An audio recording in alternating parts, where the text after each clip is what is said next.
Bom dia para você que nos acompanha através das redes sociais. Vamos iniciar mais essa EBD da Igreja Presbiteriana de Guiratinga. Vamos abrir as nossas Bíblias para fazermos uma leitura bíblica em 2º livro das Crônicas, capítulo 29, a oração do rei Davi. 2º livro das Crônicas, capítulo 29.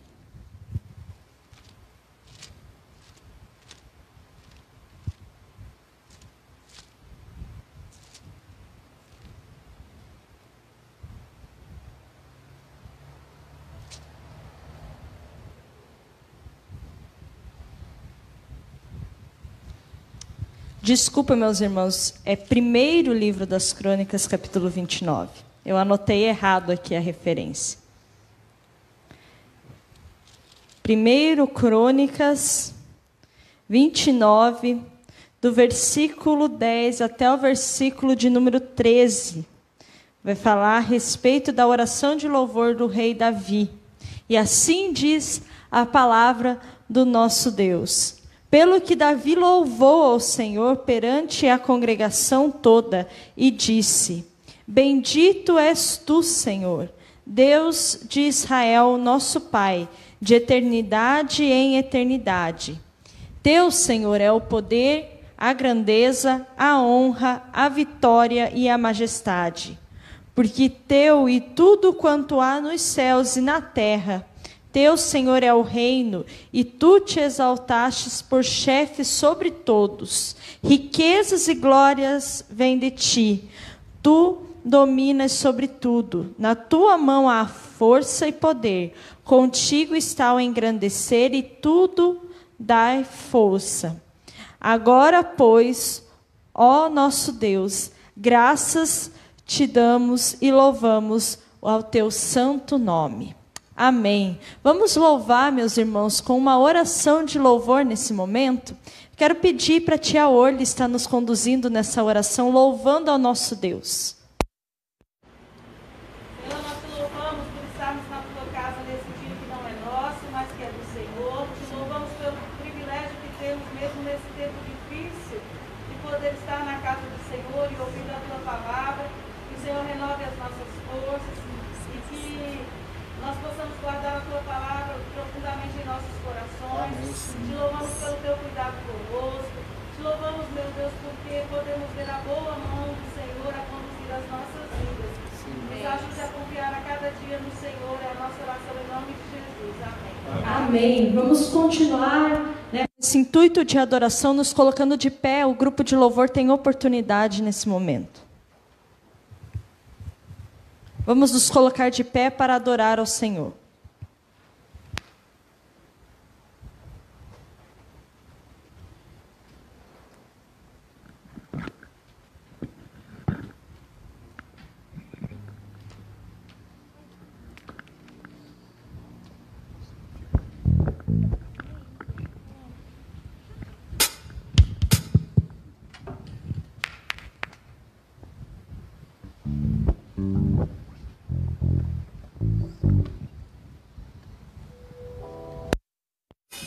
Irmãos, vamos louvar o Senhor com a música Lugar Secreto.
Aceite agora, Senhor, os nossos louvores, Senhor, que possa ter sido em espírito e em verdade, Senhor. Que o Senhor possa estar encontrando verdadeiros adoradores, Senhor. E que o que a gente cantou possa ser uma verdade em nossas vidas, Senhor. Que o Senhor possa ser a nossa alegria dia após dia, Senhor. Que a gente não venha estar alegres em independência das circunstâncias, mas que a gente venha estar alegre em independência do Senhor. Muito obrigado por tudo que o Senhor tem nos dado até aqui. Abençoe a mensagem agora, Senhor. A porção da tua palavra, que o Senhor possa estar abençoando. Senhor. É a minha oração em nome de Jesus. Amém. Amém. Podeis sentar.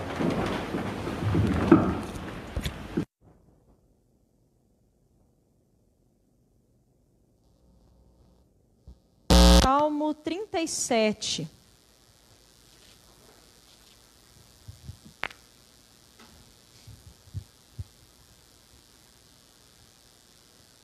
Salmo 37, nós vamos fazer a leitura do versículo 3º até o versículo 5º, de Salmo 37.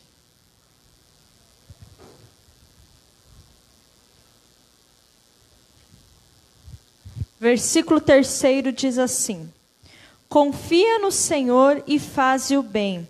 Habita na terra e alimenta-te da verdade. Agrada-te do Senhor, e Ele satisfará os desejos do teu coração. Entrega o teu caminho ao Senhor, confia nele, e o mais Ele fará. Meus irmãos, no dia de hoje nós vamos dar início a uma nova série modular da nossa escola dominical chamada Os Monstros da Pandemia. Enquanto nós refletimos a respeito desse currículo de escola dominical, a gente chegou à conclusão de que algumas coisas têm assombrado esse período de pandemia, têm assombrado os nossos pensamentos. Então, nós decidimos, colocar como título dessa nova série de estudos do mês de setembro, Os Monstros da Pandemia.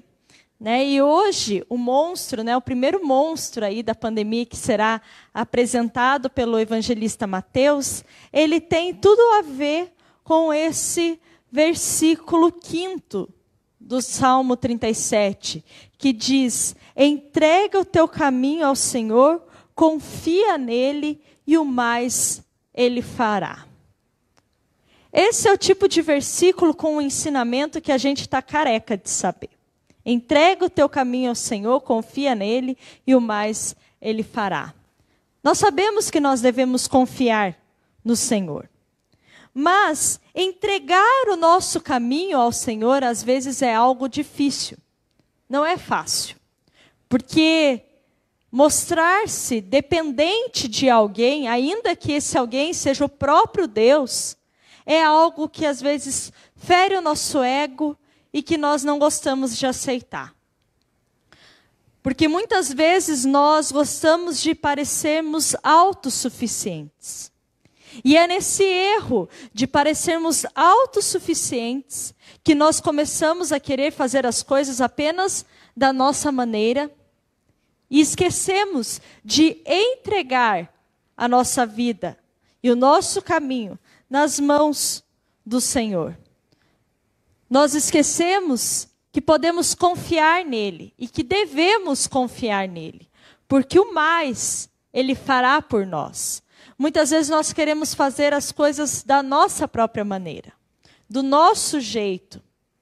E essa autossuficiência, então, quando nós começamos a ver que as coisas começam a dar errado, gera em nós uma certa desconfiança, uma certa ansiedade.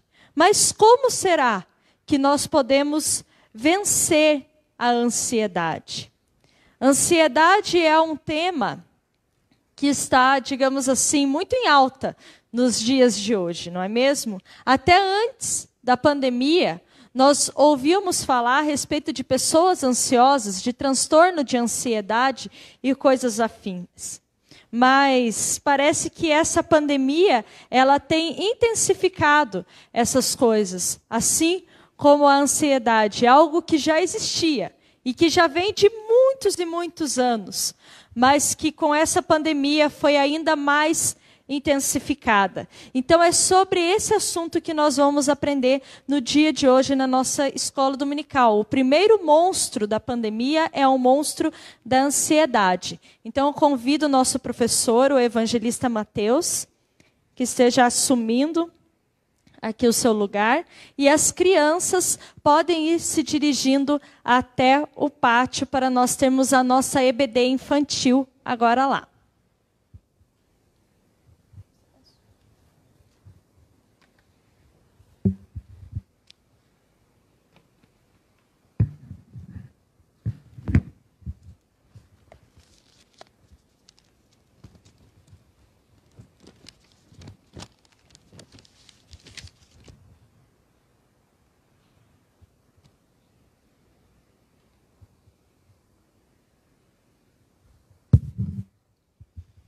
Bom dia, meus irmãos. Graça e paz. Amém. Como foi dito pela nossa missionária, hoje nós iremos iniciar a nova série de estudos no mês de setembro. E essa série tem o título como Os Monstros da Pandemia. O primeiro monstro que a gente vai estar buscando o auxílio da palavra de Deus para combatermos é o monstro da ansiedade. Eu convido os irmãos a estarem abrindo a palavra do Senhor no texto da nossa exposição nesta manhã. Filipenses capítulo 4. Do versículo 6 até o versículo 13. Carta de Paulo aos Filipenses, capítulo 4, do versículo 6 até o verso de número 13. Esse é o texto em que Deus irá nos auxiliar e irá disponibilizar para nós 5 armas poderosas para que possamos usar contra a ansiedade, contra o monstro da ansiedade. Filipenses 4, do versículo 6 ao versículo 13. Assim diz a palavra do Senhor. Não andeis ansiosos de coisa alguma. Em tudo, porém, sejam conhecidas diante de Deus as vossas petições, pela oração e pela súplica, com ações de graças. E a paz de Deus, que excede todo entendimento, guardará o vosso coração e a vossa mente em Cristo Jesus. Finalmente, irmãos, tudo o que é verdadeiro, tudo o que é respeitável, tudo o que é justo, tudo o que é puro, tudo o que é amável, tudo o que é de boa fama, se alguma virtude há, e se algum louvor existe, seja isso que ocupe o vosso pensamento. O que também aprendestes e recebestes e ouvistes e vistes em mim, isso praticai, e o Deus da paz será convosco. Alegrei-me sobremaneira no Senhor, porque agora, uma vez mais, renovar-se a meu favor o vosso cuidado, o qual também já tinhais antes, mas vos faltava oportunidade. Digo isso não por causa da pobreza, porque aprendi a viver contente em toda e qualquer situação. Tanto ser estar humilhado, como também ser honrado. De tudo e em todas essas circunstâncias, já tenho experiência, tanto de fartura como de fome, assim de abundância como de escassez. Tudo posso naquele que me fortalece. Vamos orar? Senhor, estamos aqui nesta manhã com o intuito de estudarmos a palavra do Senhor. E nós pedimos ao Senhor que fale ao nosso coração, para que o Senhor possa nos capacitar no objetivo de resistirmos e assim prevalecermos diante do monstro da ansiedade, que tem assolado e aterrorizado a muitos, principalmente nesse tempo de pandemia. Que a Tua palavra possa nos orientar, que a Tua palavra possa nos fortificar, edificar e alimentar a nossa alma, para que assim nós sejamos conduzidos a viver de acordo com os Teus preceitos e assim, ao obedecer ao Senhor, sejamos abençoados. Que o Senhor possa nos instruir nesta manhã, que o Teu Santo Espírito possa nos iluminar. O mesmo Espírito Santo que inspirou o apóstolo Paulo para escrever a carta aos Filipenses, que esse Espírito possa se manifestar em nossas vidas nesse instante. Em nome de Jesus, amém. Na semana passada, nosso irmão Renato, ele passou um vídeo na superintendência da EBD, e eu fiquei sabendo que aquele senhor que falou naquele vídeo, na verdade, é um jovem que tinha se caracterizado como um idoso e naquele instante estava trazendo uma lição muito grande para a igreja que ali deu oportunidade para ele falar. Na sua fala, naquela interpretação que ele fez, naquele teatro que foi montado, ele utilizou um trecho de um texto de um autor chamado Jim Brown. Eu fiquei sabendo disso depois da escola dominical, que o presbítero Orlins me veio perguntar de quem era o texto, eu não sabia, ele me falou que era Jim Brown. Jim Brown é um ex-jogador de futebol americano que escreveu alguns livros, algumas frases, e ele é um cristão, e com isso ele escreve um texto cujo título é Entrevista com Deus. De forma poética, ele escreve uma entrevista que ele teve com Deus. Eu quero estar lendo o trecho que o jovem que acabou fazendo o papel de idoso leu na semana passada. Eu vou estar lendo de novo, porque esse trecho ele vai nos mostrar uma descrição do que é a ansiedade nos tempos de hoje, do que é o homem tomado e movido pela ansiedade que se manifesta no seu coração. Olha só o que ele diz, a pergunta que é feita, o que Deus acha, o que ele pensa a respeito dos homens. E ele pergunta, o que mais o surpreende a respeito dos homens? A resposta de Deus é a seguinte, que eles se chateiam em ser crianças, têm pressa de crescer, e então desejam ser crianças novamente. Que eles perdem sua saúde para ganhar dinheiro, então gastam o dinheiro para recuperar a saúde. Que por pensarem ansiosamente sobre o futuro, eles esquecem o presente, de modo que não vivem nem o presente, nem o futuro, que vivem como se nunca fossem morrer e morrem como se nunca tivessem vivido. Esse trecho, Jim Brown, ele foi iluminado por Deus para poder escrever essa entrevista que ele faz de forma poética, ele escreve esse texto maravilhoso. E esse trecho, ele faz uma descrição do que é a ansiedade em nossos dias. Realmente, nós temos pressa para poder crescer, e eu vejo isso na vida dos adolescentes. Se você quer elogiar um adolescente, você diga para ele que ele é maduro, que ele não parece a idade que ele tem. Mas se você chamar um adolescente de criança, você vai ter um inimigo mortal para o resto da sua vida. O adolescente não gosta de ser chamado de criança, de forma alguma. Agora, quando você vai se relacionar com um adulto, algumas pessoas não gostam de ser chamado de senhor e de senhora. Por quê? Querem ser mais jovens, querem se apresentar mais joviais. E nós podemos ver que o homem, realmente, ele gasta muito tempo, gasta dinheiro, vai em busca do dinheiro, e depois ele usa todo esse dinheiro que ele acaba procurando o restante da sua vida para poder recuperar a sua saúde, porque em meio ao esgotamento emocional que o homem vive, ele acaba sofrendo alguns problemas fisiológicos. E nós podemos ver que a nossa geração é uma geração de homens e mulheres que vivem como se não fossem morrer, que de forma aparente se apresentam como se fossem imbatíveis, mas morrem sem poder aproveitar, muitas vezes, as belezas que a vida proporciona. A ansiedade é dita por muitos como o mal do século. Alguns até dizem que a ansiedade é a emoção oficial da nossa época. Mas, quando a gente se depara com o apóstolo Paulo, e eu convido você a estar atentando os seus olhos para o versículo 6, Paulo está dizendo, não andeis ansiosos de forma alguma. Paulo fala isso no primeiro século da era cristã, o que nos leva a entender que a ansiedade não é algo que está limitado aos nossos tempos atuais.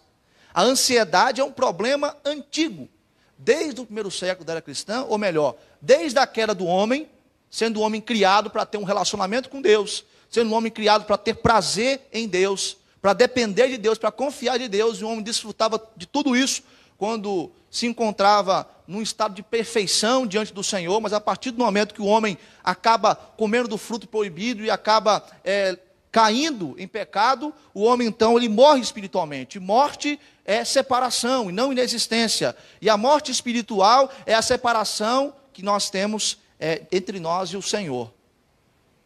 O homem, ele, na condição de morto espiritual, separado de Deus, está à mercê de ter o seu coração tomado por ansiedade.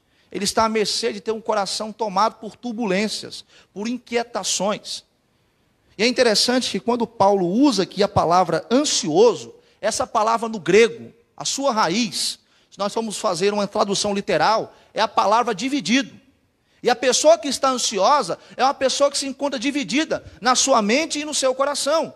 Dividida pelo quê? Por pensamentos, sentimentos, por forças que vão conduzir essa pessoa a ter certas apreensões. Forças que vão conduzir essa pessoa a estar sofrendo por determinadas preocupações. E a própria palavra preocupação já nos leva a entender que é uma inquietação com algo que talvez não pode nem acontecer. A ansiedade presente no coração das pessoas, que faz com que elas estejam divididas nas suas mentes e nos seus corações, conduzem as pessoas para estarem até mesmo com receio do que vai acontecer no amanhã.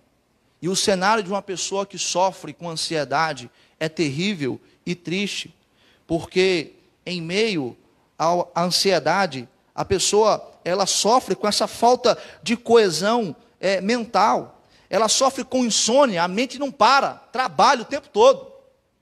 Por isso que muitos que sofrem com ansiedade têm dificuldade para dormir. A pessoa que sofre com ansiedade, uma ansiedade presente na sua vida, ela transpira de forma excessiva, há uma aceleração dos seus batimentos cardíacos, há uma mudança na sua pressão sanguínea, fortes tensões musculares, com certas paralisias e terríveis dores de cabeça.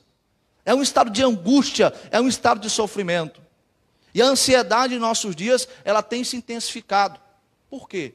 Porque estamos em um mundo pós-moderno, onde o homem prossegue com o ego inflamado, onde o ter é melhor do que o ser, onde os relacionamentos são líquidos, ou seja, são superficiais, onde as pessoas estão preocupadas em estarem adquirindo bens materiais aqui nessa terra e se encontram perdidas em meio ao imediatismo exacerbado no qual as pessoas não têm tempo para poder ouvir umas às outras e não têm tempo mais para se relacionar com Deus.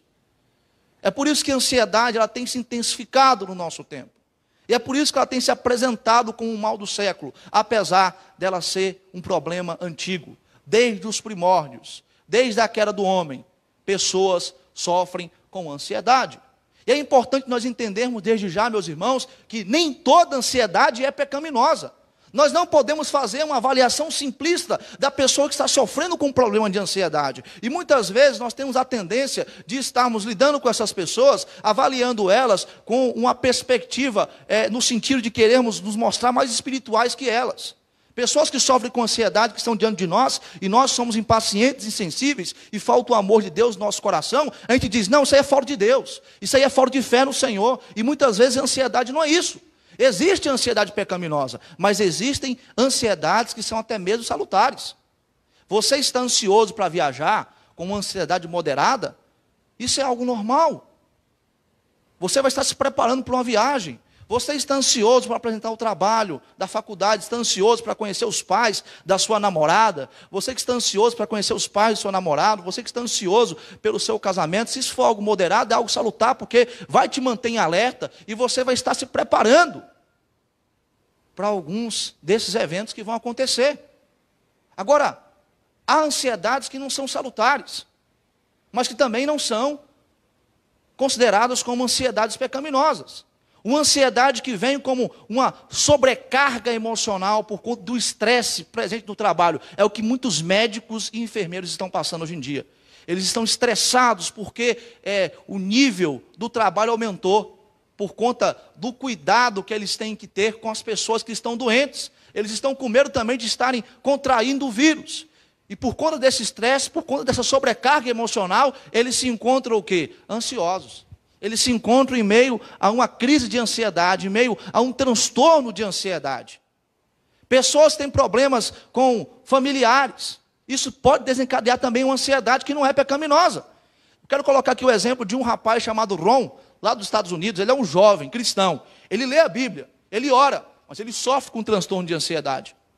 Ele sofre com uma crise de ansiedade. Sabe por quê? Porque o pai desse rapaz é um homem de negócios. E ele quer que o filho dele arranje um emprego. E a pressão que ele exerce sobre o filho dele conduz o filho a um transtorno de ansiedade.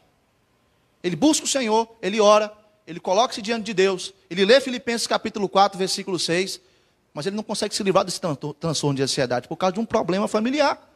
São N causas, várias causas, que podem levar uma pessoa a estar com ansiedade. Por isso que a gente não pode fazer uma avaliação e um julgamento simplista, de que ser ansioso é a pessoa que não ora, é a pessoa que não crê em Deus. Agora, claro, existe a ansiedade pecaminosa. E o que é a ansiedade pecaminosa? É uma ansiedade decorrente de um coração incrédulo. É uma ansiedade decorrente de uma falta de fé em Deus, de uma falta de confiança, de uma dúvida a respeito da providência do Senhor.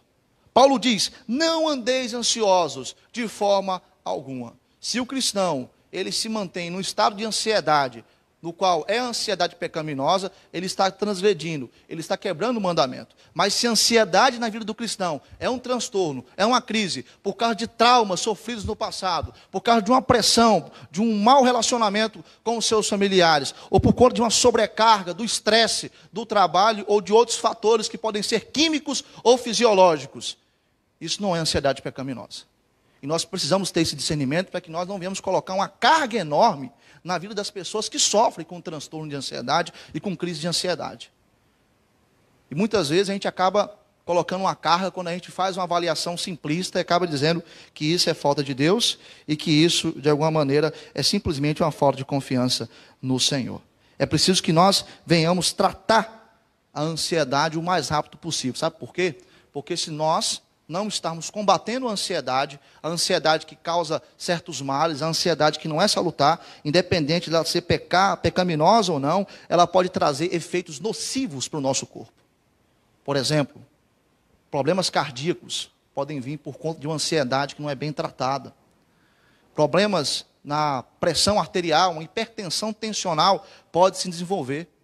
Problemas emocionais também, se uma ansiedade não for bem tratada, ela pode acarretar uma depressão, um estado de angústia profunda. Se uma ansiedade não for bem tratada, ela pode partir para um nível de desespero maior e desenvolver uma síndrome do pânico. Esse cenário de pandemia é o cenário perfeito para que a ansiedade se apresente como um monstro, que tem aterrorizado e assolado vidas.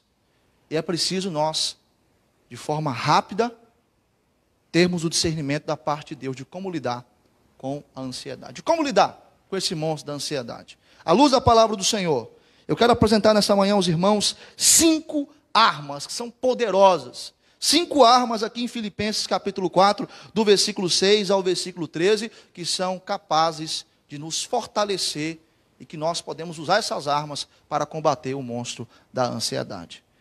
Um detalhe, o apóstolo Paulo, ele não perde o tempo dele aqui nesse texto condenando a ansiedade. Paulo, ele não diz simplesmente, não andeis ansiosos. Paulo, ele fala como não andar ansioso. Paulo, ele vai gastar o tempo dele todinho aqui nesse texto, mostrando como tratar a ansiedade. Muitas vezes, meus irmãos, as nossas mensagens, elas estão carregadas de um certo tipo de julgamento voltado a estarmos falando a respeito do pecado. É importante nós falarmos o que é pecado, mas nós esquecemos de estarmos mostrando como tratar o pecado. E esse é importante. E como tratar a ansiedade? Paulo vai nos mostrar 5 armas. A primeira arma está no versículo 6 e no versículo 7. Atente seus olhos para esses versículos. Paulo diz, não andeis ansiosos de coisa alguma. Aí ele fala, em tudo, porém, sejam conhecidas diante de Deus as vossas petições, pela oração e pela súplica, com ações de graças. E a paz de Deus, que excede todo entendimento, guardará o vosso coração e a vossa mente em Cristo Jesus. A primeira arma poderosa contra a ansiedade se chama oração. Paulo diz, não andeis ansiosos de coisa alguma, mas ele fala, em tudo sejam conhecidas. Esses sejam conhecidas não significa que Deus não sabe o que você está passando, mas que é necessário você verbalizar com Deus, você colocar para fora, desabafar com o Senhor. Tudo aquilo que está trazendo certa inquietação no seu coração, tudo aquilo que está causando ansiedade na sua vida, você tem a oportunidade de fazer conhecido diante do Senhor. Você tem a oportunidade de lançar no Senhor a sua ansiedade. E esse ensino está relacionado ao ensino do apóstolo Pedro. Na primeira carta de Pedro, capítulo 5, versículo 7. Eu peço que o Wagner esteja lendo para nós esse versículo. Então Paulo está dizendo, em tudo sejam conhecidas diante do Senhor as vossas petições pela oração. Aí o apóstolo Pedro vai dizer, 1 Pedro capítulo 5, versículo 7. Lançando sobre ele toda a vossa ansiedade, porque ele tem cuidado de vós. Então é o lançar sobre o Senhor a nossa ansiedade. E ter a certeza de que o Deus é aquele que vai cuidar da gente. Ter a certeza de que Deus está disposto a ouvir você. Ele vai estar te ouvindo, ele vai ter a paciência para te ouvir. E você vai poder verbalizar com Deus, contar todos os problemas que estão acontecendo, que estão gerando ansiedade no seu coração. A oração é uma arma poderosa. E Paulo diz que é preciso nós estarmos utilizando dessa prática com súplicas, pela súplica. O que é a súplica? É um nível intenso de oração, no qual você vai estar contando os detalhes para o Senhor. Senhor, eu estou ansioso porque 11 horas da noite, os alunos me mandam mensagem. Eu quero dormir e eles querem saber a resposta daquela tarefa. Senhor, eu estou ansioso porque eu não estou entendendo o que o professor está querendo falar através dessa aula online. Senhor, eu estou ansioso porque eu não sei quando essa pandemia vai acabar. Senhor, eu estou ansioso porque eu quero jogar bola. A quadra não abriu ainda, o prefeito não liberou. Eu quero jogar bola, eu estou ansioso, está causando um estresse muito grande na minha vida. Senhor, eu estou ansioso porque no meu trabalho existe um fulano que tira minha paciência. É você verbalizar, contar os detalhes para Deus, verbalizar com Deus, desabafar com o Senhor. Infelizmente, Deus é a última pessoa que a gente procura. O que a gente faz? A gente procura alguns amigos. A gente procura já o psicólogo, procura o psiquiatra, mas nós devemos procurar primeiro quem? Deus. Aquele que vai nos ouvir, aquele que cuida de nós, aquele que nós podemos suplicar, aquele que nós podemos, num nível de intensidade de oração, verbalizar e contar tudo o que está acontecendo, porque afinal, Ele sabe o que está acontecendo. E Ele vai te entender, Ele entende a gente. Ele sabe o que nós passamos. E Ele cuida de nós. Por isso que é importante a gente estar lançando a nossa ansiedade diante do Senhor, com súplicas e também com ações de graça. O que é ações de graça? Atitudes de gratidão a Deus. O que é muito bom na hora da ansiedade, é a gente lembrar das bênçãos de Deus em nossas vidas. É você lembrar daquilo que Deus fez por você. Aquilo que Deus já te concedeu. Aquilo que Deus tem feito, cuidado da sua vida. Ações de graças. Paulo orienta isso. Agora olha a promessa maravilhosa no versículo 7. Olha o que Paulo diz. E a paz de Deus. E aí é importante a gente fazer uma distinção entre a paz de Deus e a paz com Deus. Há uma diferença nisso aí. A paz de Deus é um sentimento, uma sensação de tranquilidade e segurança. A paz com Deus é um estado decorrente da justificação pela fé. Antes de nós conhecermos o Senhor, nós éramos mortos em nossos delitos e pecados. Aí Deus nos deu a vida. Deus nos transformou, nos justificou pela fé e pelo sangue de Jesus. Agora nós estamos em outro patamar. Que patamar é esse?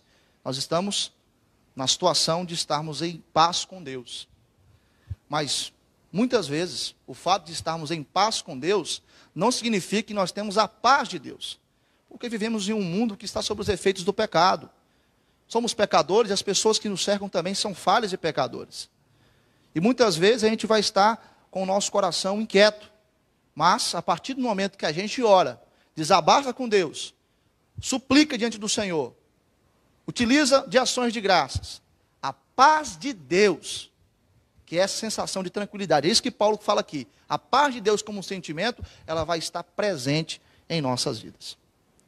E a paz de Deus que excede todo entendimento. Meus irmãos, eu não sei se alguns de vocês tiveram a experiência de um dia ir na casa de uma pessoa que está no meio do luto, ou a pessoa que sofreu uma certa perda, e você vai com o intuito de consolar aquela pessoa, mas você que sai consolado.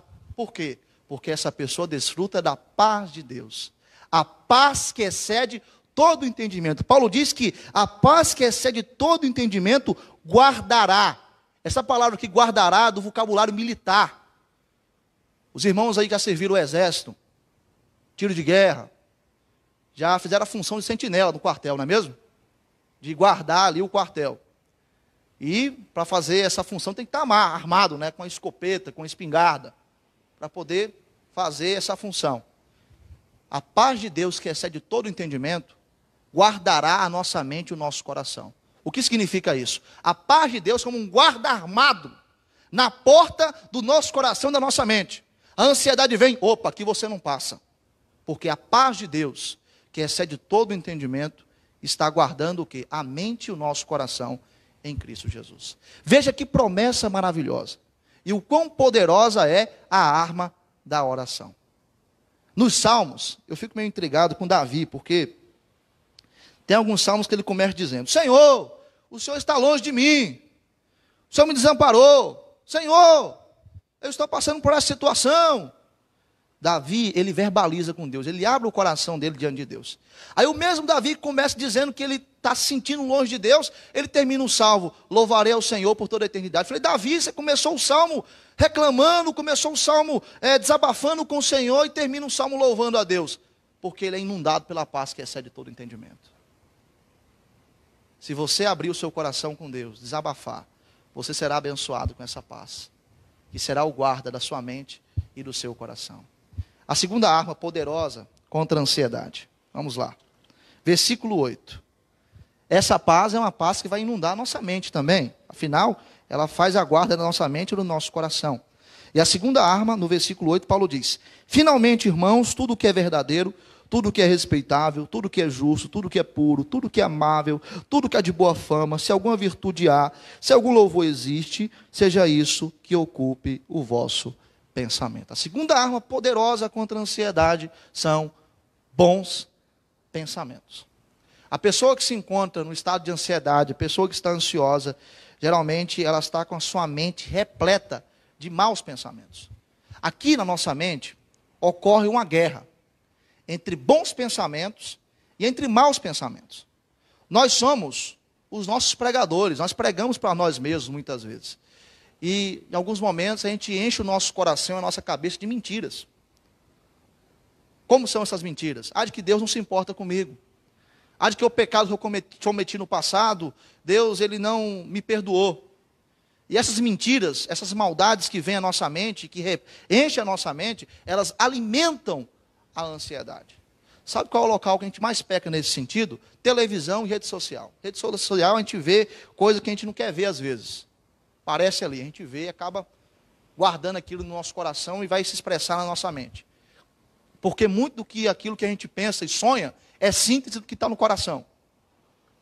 E aí, você na televisão também, se a televisão tivesse como torcer ela, alguns programas jornalísticos, que a gente pudesse torcer a televisão, saia sangue. Do nível de violência que os jornalistas acabam fazendo um certo sensacionalismo. E a gente acaba vendo aquelas notícias, acaba vendo também um boletim da Covid, a gente fica desesperado, a nossa mente se enche de incerteza, se enche de insegurança, a gente fica inquieto em relação se essa doença vai acabar ou não, e aí a gente acaba alimentando uma certa ansiedade na nossa mente, como também no nosso coração. Nós temos que encher, meus irmãos, a nossa mente com bons pensamentos. Infelizmente, nós enchemos a nossa mente com maus pensamentos. Nós temos que ter o discernimento que encher a mente com bons pensamentos não é pensar positivo, mas é você pensar aquilo que é correto. É isso que Paulo orienta aqui em Filipenses capítulo 4, versículo 8. Tudo o que é verdadeiro, a verdade deve estar na nossa mente, como também no nosso coração. Tudo o que é respeitável, tira a imoralidade da sua vida. Tudo o que é justo, não pense na injustiça. Tudo o que é puro, tira toda impureza do seu coração, lute contra isso. Tudo o que é amável, o amor de Deus no seu coração vai fazer você ter pensamentos amáveis. Tudo o que é de boa fama, tudo que é alguma virtude, algum louvor, tem que ser isso que deve ocupar a nossa mente. E para isso é importante que a gente venha guardar o nosso coração. E o coração é a sede interior do homem. Para o hebreu, o coração é o touro do homem. É por isso que Salomão, lá em Provérbios, e eu peço que o Wagner leia para nós, no capítulo 4, no versículo 3, versículo 23, ele traz uma orientação importantíssima para nós. É necessário que a gente venha guardar o nosso coração. Porque se a gente não guardar o nosso coração estiver cheio de pecado, os nossos pensamentos serão pecaminosos. Sobre tudo que se deve guardar, guarda o coração, porque dele procedem as fontes da vida. Então, sobre tudo o que se deve guardar, guarda o quê? O coração, porque dele procedem as fontes da vida. E qual o segredo para que você possa ter pensamentos bons? Salmo 119, 11. Olha o que o salmista, ele faz. E com certeza a consequência disso são bons pensamentos. Salmo 119, 11. Guarda no coração as tuas palavras para não pecar contra ti. Então o salmista, ele guarda no coração dele as palavras do Senhor para não pecar contra o Senhor. Qual é a consequência disso? Bons pensamentos. Porque ele enche o seu coração do quê? Da verdade de Deus. Ele enche o coração dele de tudo aquilo que é puro, de tudo aquilo que é amável, de tudo aquilo que é a boa fama. Ele não perde o tempo dele enchendo o seu coração com bobagens, com abobrinhas, que vão alimentar uma ansiedade. É preciso que nós venhamos encher o nosso coração da palavra de Deus, para que a nossa mente seja repleta de uma boa teologia e de uma sã doutrina que vai nos auxiliar a ter bons pensamentos, meus irmãos. É preciso que nós venhamos trazer à memória aquilo que nos traz esperança. Jeremias, no meio da crise do povo de Jerusalém, lamentando diante do Senhor, ele tem esse desejo: quero trazer à memória aquilo que me traz esperança. E como uma luz em meio às trevas, ele se lembra da misericórdia de Deus, que se renova a cada manhã. Ele se lembra da fidelidade de Deus. Ele se lembra que Deus é a sua herança. Em meio a essa pandemia, não deixe o monstro da ansiedade te assolar. Traga à sua memória aquilo que pode lhe dar esperança. A misericórdia do Senhor, a fidelidade do Senhor, o fato de que o Senhor é a sua herança, é tudo o que você tem. Para que você tenha bons pensamentos e não venha ter a sua mente dominada por maus pensamentos e assim venha alimentar a ansiedade. A terceira arma poderosa, versículo 9. A arma dos bons relacionamentos. Nós precisamos de Deus, como também precisamos uns dos outros. Paulo diz, no versículo 9, o que também aprendestes, e recebestes, e ouvistes, e vistes em mim, isso praticai, e o Deus da paz será convosco. Pensa na boa companhia que os filipenses tiveram. Apóstolo Paulo. Eles tiveram a oportunidade de ver o procedimento de Paulo. Eles tiveram a oportunidade de aprender com Paulo. eles tiveram a oportunidade de serem pastoreados pelo apóstolo Paulo. E o apóstolo Paulo, que é o amigo desses filipenses, que é a pessoa que está orientando esses filipenses a vencerem a ansiedade, a não andarem ansiosos de forma alguma, ele diz a esses irmãos: tudo que vocês viram, tudo que vocês aprenderam, tudo que vocês ouviram em mim, praticar. Em outras palavras, não sejam cristãos teóricos, que sabem boa teologia, que conhecem a Bíblia de Gênesis e Apocalipse. Sejam cristãos que vivem a palavra de Deus. Vivam de acordo com as Escrituras Sagradas. Quero fazer um parênteses e dizer que tem muito cristão que está ansioso porque não tem orado, porque não tem tido bons pensamentos e porque não tem procurado bons relacionamentos. E tem caído numa ansiedade pecaminosa. Mas volto a dizer, essa avaliação requer uma certa reflexão. Não podemos fazer isso de uma forma simplista, para que assim não venhamos cair no erro de julgar algo que realmente não se faz presente na vida da pessoa, que não é uma ansiedade pecaminosa. Mas os filipenses tiveram uma boa companhia. O apóstolo Paulo: nós precisamos também de boas companhias, de pessoas que vão nos ouvir, de pessoas que vão se importar conosco, que vão nos amar. Precisamos de bons relacionamentos, verbalizar com Deus e verbalizar com amigos. A Bíblia diz: levai a carga uns dos outros. Nós somos criados para nos relacionar com Deus e também nos relacionar com o próximo. Olha o que Salomão fala lá em Provérbios 17, versículo 17. A importância de termos boas amizades.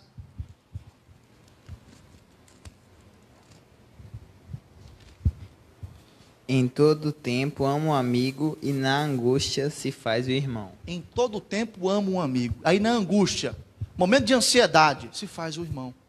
Procure essa pessoa. Homens e mulheres cheios do Espírito Santo. Se aproxime dessas pessoas.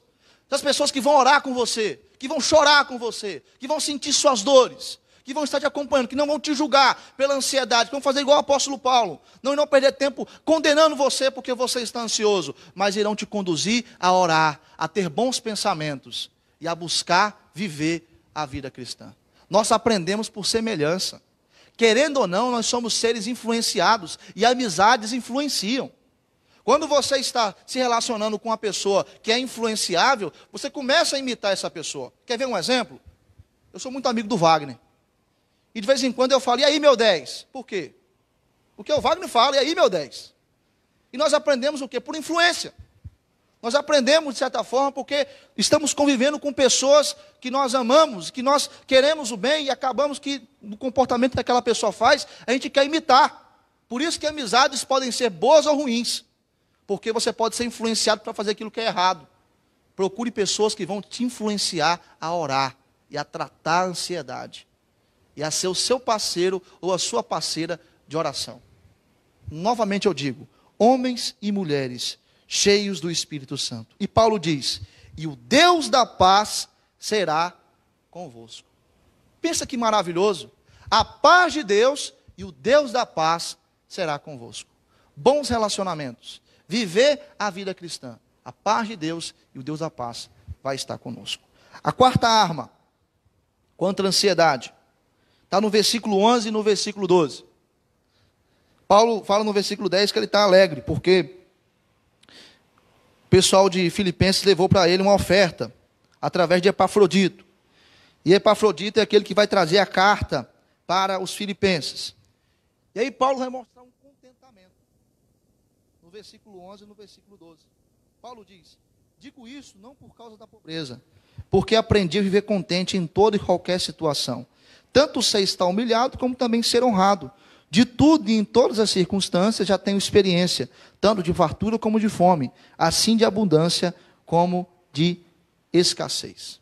Aí Paulo vai mostrar que ele está satisfeito no Senhor, que ele está bem resolvido com Deus, que não importa se ele é rico, se ele é pobre. É interessante que Paulo não condena nem a riqueza nem a pobreza. E a gente, às vezes, a pessoa que viveu uma vida toda de pobreza, ela está contente com a pobreza, quando ela fica rica, ela fica satisfeita. Ela compra o carro do ano, ela se sente culpada de estar usando o carro do ano. E muitas vezes aquela pessoa que passou uma vida toda na riqueza, ela vai para a miséria, para a pobreza, e ela também está insatisfeita. A gente é insatisfeito com tudo, no luxo ou na miséria. Não importa se estamos ricos, se estamos pobres, o que importa é o contentamento. Deus Vai ter dia que Deus vai nos dar o pudim, como o pastor Paulo Sérgio bem diz. Mas tem dia que Deus vai nos dar também o arroz com feijão. E não importa se é o arroz com feijão, não importa se é o pudim. Nós temos que ter contentamento, plena satisfação em Deus. E, infelizmente, a pessoa que está no nível de ansiedade, ela tem um coração insatisfeito. E com isso ela não tem paz. E essa paz é uma paz que Paulo tem. Uma paz que é além das circunstâncias, que é independente das circunstâncias. Mas essa arma, ela depende de uma arma mais poderosa ainda, que está no versículo 13. A arma do contentamento, ela vem acompanhada de uma bazuca, que é capaz de destruir a ansiedade. Versículo 13. A última arma, a arma da dependência divina. Paulo diz o quê? Tudo posso naquele que me fortalece. Quando Paulo fala isso, Paulo quer dizer que, independente das circunstâncias, pode vir um problema que for, essa pandemia pode durar 10 anos, tomara que não dure, pode durar 10 anos, mas eu tudo posso naquele que me fortalece, porque a fonte de força que eu tenho é quem? É o Senhor meu Deus, e eu vivo na dependência do Senhor. E no que consiste você viver na dependência de Deus e ser fortalecido por Ele? É o salmo que a missionária leu aqui, 37:5. Entregar o caminho ao Senhor, confiar nele, e o mais Ele fará. Consiste em viver Mateus 6, 33, 34, que a gente sabe de cor. O que diz lá? Buscai, em primeiro lugar, o teu reino e a tua justiça, e as demais coisas serão acrescentadas. Basta cada dia o seu próprio mal, viver um dia de cada vez. E no contexto dessa passagem, é interessante porque Jesus usa um argumento. O primeiro argumento que Jesus usa é do maior para o menor. O Deus que fez o corpo é aquele que pode conceder as vestes também. E depois ele usa o argumento do menor para o maior, as aves do céu, os lírios do campo. Se Deus cuida dos lírios do campo, se Deus cuida das aves do céu, que dirá nós, que somos a coroa da criação. Então, viver na dependência de Deus é buscar Deus em primazia, é entregar nossas vidas nas mãos do Senhor. E é lembrar do Salmo 23:1, que Ele é o quê? O nosso pastor. Precisamos de um bom emprego para ser feliz? Se você pensa assim, está equivocado. Preciso casar para ser feliz? Se você pensa assim, está equivocado. Você não precisa namorar para ser feliz. Para ser feliz, você precisa de Jesus como seu pastor, como aquele que vai suprir as suas necessidades. Porque Ele que vai te conceder a verdadeira felicidade. Meu irmão, aprender a viver na dependência de Deus é a melhor coisa que tem. Eu me recordo do tempo de Ibel. Num dado momento, eu tive que pedir a minha mãe uma ajuda para comprar alguns livros. E eu precisava de mais dinheiro. Mas eu pedi apenas o dinheiro para poder comprar os livros. E o dinheiro que ela me mandou dava para comprar todos os livros. E eu fui no banco pela fé. Quando eu chego no banco, eu abro a conta, tinha muito mais daquilo que minha mãe me mandou. Deus tinha levado alguns irmãos aqui de Guiratinga, conduzido eles para poder estar ofertando para mim no Ibel. O meu casamento, essa história é interessante. Precisávamos pagar uma parcela e estávamos apertados. E aí, eu recebo uma mensagem da presidente da SAF, uma foto. Aí eu já pensei, aquelas fotos de bom dia, de WhatsApp, Senhor te abençoe, deve ser isso aí. Na hora que eu abri a imagem, estava lá, o extrato bancário e a conta com dinheiro. Vou na educação cristã, estou lá diante da missionária, baixinha, bravinha, fazendo as contas para ver se poderia ver se tinha um jeito de escapar dessa situação, dessa dívida, que a gente ia ficar devendo uma parcela. Eu falei, para tudo isso aí. Falou, por quê? Olha aqui a foto. Olha o dinheiro aí. Viver na dependência de Deus. Deus da providência. O Deus que cuida de nós. O Deus que nos ampara e o Deus que nos sustenta. Para que viver ansioso? Podemos usar essas 5 armas que são poderosas. E quais são elas? A oração, os bons pensamentos, bons relacionamentos, contentamento e dependência divina. 5 armas poderosas. Use essas armas para poder lutar contra a ansiedade. Agora a pergunta é, não como lidar com a ansiedade, como lidar com pessoas que estão ansiosas. Em primeiro lugar, tenha paciência. Ame essas pessoas. Procure ver qual é a causa. Outra coisa, no caso de uma crise de transtorno de ansiedade, não fique com medo de enviar seu familiar para o psicólogo. O psicólogo não é médico de doido, não. O psicólogo vai estar ali, tendo a disposição de fazer um tratamento terapêutico. Psicologia, psiquiatria, é bênção de Deus, é providência divina. E é claro, é preciso ter o acompanhamento espiritual. Porque as pessoas que sofrem com ansiedade têm dificuldade para orar, para buscar o Senhor. Ore com essas pessoas. Leia a Bíblia com essas pessoas.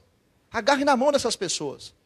E você que sofre com ansiedade, procura boas pessoas, para que você possa se relacionar e assim poder ser conduzido a honrar e a glorificar o nosso Deus, descansando nele, dependendo dele de todo o seu coração.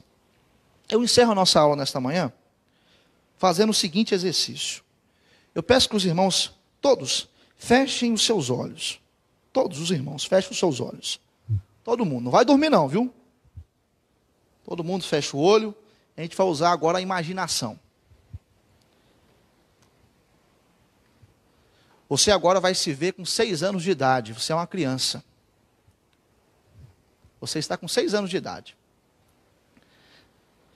Você está correndo na rua do bairro da sua casa onde você morava. Todo feliz. Você está correndo, alegre, brincando, como uma criança. Mas infelizmente tem uma pedra no meio do caminho, você tropeça e machuca feio o seu joelho. Está doendo. Você se levanta mancando, vai para casa. Chegando em casa, você encontra uma pessoa sentada numa cadeira. Sabe quem é essa pessoa? A sua mãe. Você se machucou, você vai contar tudo para ela. Mãe, eu estava correndo, eu estava passando por uma situação terrível, passei por uma situação terrível, tropecei numa pedra, caí, machuquei. Conta tudo para sua mãe. Abra os seus olhos agora. Você não é a criança de 6 anos, você está na idade que você está. Mas a ferida permaneceu. Esse machucado no seu joelho é uma ferida no seu coração. São traumas do passado. São situações que você viveu, que você, de alguma maneira, sente uma dor, sente um peso quando você se lembra.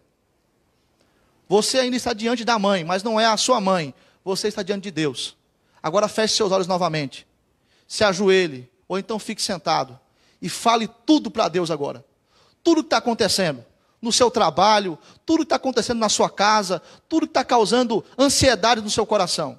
Tudo que está causando ferida no seu coração. Você vai orar agora. Você vai desabafar com Deus. Vamos colocar aqui uma música de fundo, para que nós possamos orar. E daqui a pouco, eu vou quebrar um silêncio com oração audível. Fale tudo o que está acontecendo, meu irmão. Não tem como